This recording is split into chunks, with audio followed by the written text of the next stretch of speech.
после скандалот со бесправното градење на диво на хотел во градскиот пазар на негов роднина, милионската сума за набавка на 4 автобуси и стопирана изградба на мовчето од 500.000 евра во населбата Сточен пазар, која сума во меѓувреме може да стане и повисока, денес одново ќе презентираме сомнежи за можна злоупотреба и сомнителни јавни набавки од страна на градоначалникот Илија Јовановски.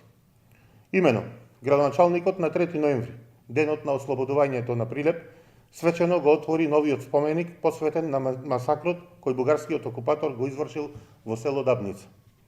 Според тендерската документација за овој споменик, објавена на електронскиот систем од Бирото за јавни набавки, крајниот рок за поднесување понуди и отварање на истите за реставрација и поставување на споменикот бил 5 ноември 13 часот, а истиот беше поставен на 3 ноември. Чудно и надвор од сите законски правила и прописи. Прво го поставил споменикот, а дури после 2 дена е отварањето на понудите за најповолен изведувач кој би го поставил истиот. Соочени со ваквиот голем пропус и сакајќи веројатно да се скријат од одговорност, тендерот бил поништен. Но и покрај тоа, повторувам, споменикот беше поставен на 3 ноември.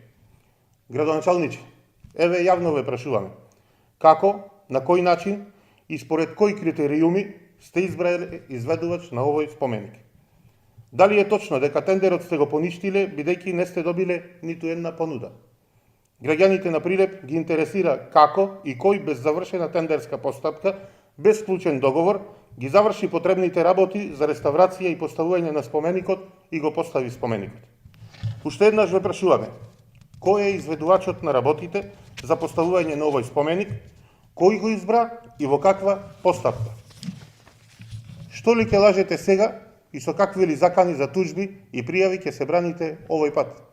Секој ден поминат на власт вие исполнет со скандали и сомнежи за незаконско трошење на парите на граѓаните.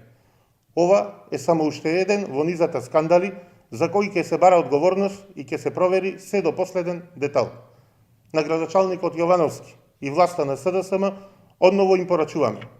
Без разлика на тоа колку сте заштитени од јавното обвинителство и останатите органи на прогон, правдата ќе ве стигне после 3 јануари.